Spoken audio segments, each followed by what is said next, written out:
Thanks for joining us on this week's edition of Tom Talks. Tom is going to join us in a minute, but I just thought I'd do a quick intro before we get into the interview. He's had a cracking start to the season, so we'll catch up with him. We're here at Chester, but it's Haydock and York next week that we're going to talk to him plenty more about, and also some Hong Kong travels that are coming up. So stay tuned and don't forget to like and subscribe to Tote's YouTube channel to get plenty more ambassador content and plenty more of our stable tours across the flat season and even some summer jumps. Tom, great to be joined in person with you this week for this edition of Tom's Talk. It's the first time we've met you in person this season, but you've made a great start to it, a 21% strike rate over the last fortnight, so you must be pretty pleased with that off a good winter going abroad as well. Yeah, it's been a good start back. Obviously getting back from Australia in early April, you're kind of always thinking you might just start on the back foot, but I think of the 22 days since getting back, I've had 22 winners, which is a good way to start the season. Obviously championships underway and everything now, so it really is all guns blazing, but a few horses to look forward to in the next couple of weeks and one more trip abroad, and then it'll be just getting the head down and riding as many as I can in the UK then. And you've already had one here at Chester this week when we've caught up with you, hopefully have a couple more, but you ride one on Saturday at Haydock for a man that's known for Chester now, Hugo Palmer, Boston Run, who's only just touched off over course and distance last time. He'd be a decent contender there. Yeah, he should be. There was a decent tempo in the race that he finished second in last time, and he came with what looked like a winning run, and he just probably stepped in behind a couple of the horses as he was coming with that run. Probably a little bit of inexperience, a little bit of greenness, and it was his first run of the year, so you can definitely forgive him of that. Thought if I could sit a little bit closer on him, it'd be ideal, and hopefully there'll be that similar tempo for him to aim at and come with a real good run. Now another solid horse in Tiber Flow. You ride him in the listed race. You've had plenty of literal ups and downs with him over the last few seasons, but it looks a red hot race that, but he'll be one of the main contenders going into it. Yeah, absolutely. He's a Group 2 winner. He's a very good horse. As you say, he's a hardy type as well. He managed to hit the deck in York and get back up and win 6 weeks later, and that was actually at Haydock. So he's got course form.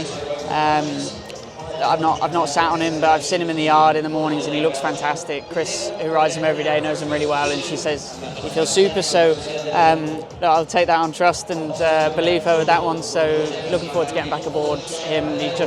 He's a really straightforward, solid horse, and one you can probably count your clock to. Excellent. And just looking a little bit further ahead, obviously York's Dante meeting ahead of us next week.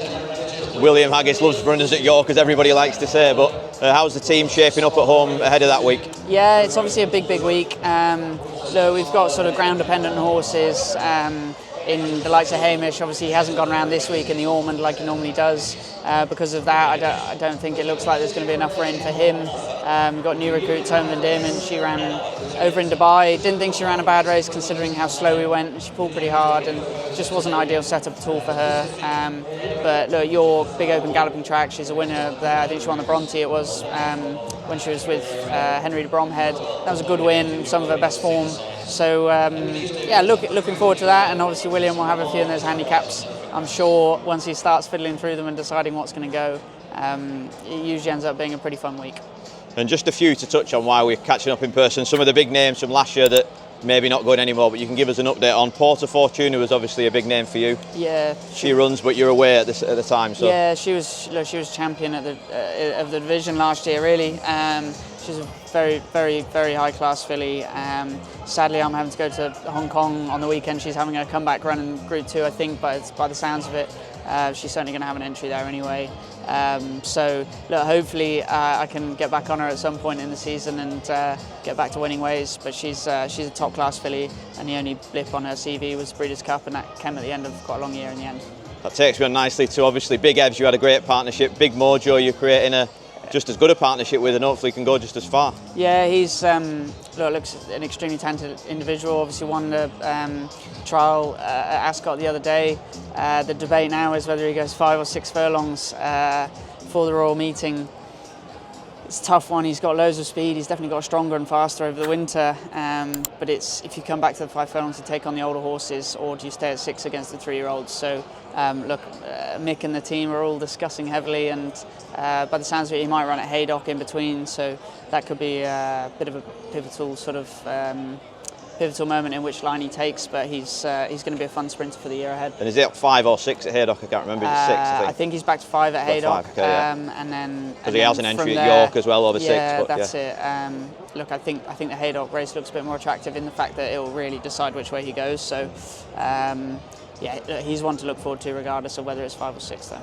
And one you always look forward to, Dubai Honour, got another Grade 1 win over in Australia already this spring, and he'll go to Hong Kong, you just said. Yeah, look, he's had a great campaign so far already this year. He won a Group 1 down in Australia, the Tancred, which is a 1.5 miles. We then stepped back to the 1.25 miles just because it's the only option after that race while you're still down there. And he finished a very gallant second to a good mare in Via Sistina, who we all know pretty well from back here. She's going to be dominant in that division in Australia, and she was the only one good enough to beat him. So that was a good effort. He came home, he looks fantastic, he loves his travelling. He's going to go back out to Hong Kong for the 1.5 mile race on the 24th, I think it is, or 25th maybe, that weekend anyway. And look, he should give it a real good crack. He's, like I say, he's travelled good, and that's one of the hardest things about it all.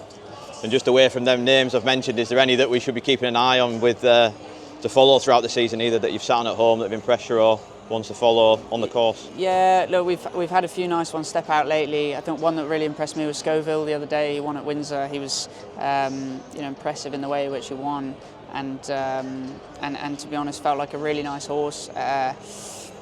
One that got beat that is a nice horse is Crown of Oaks.